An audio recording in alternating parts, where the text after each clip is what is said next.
Give me about 5 more minutes and this cornbread will be ready. Small pan Martha White. Cornbread at its best. And no, I did not follow the instructions. It called for oil. I used baking grease. It makes it have a really good flavor, and you can see it looks so good.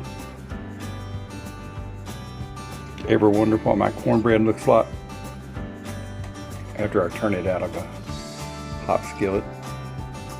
Take a look at this. Does that tell the answer? Goodness is what it looks like.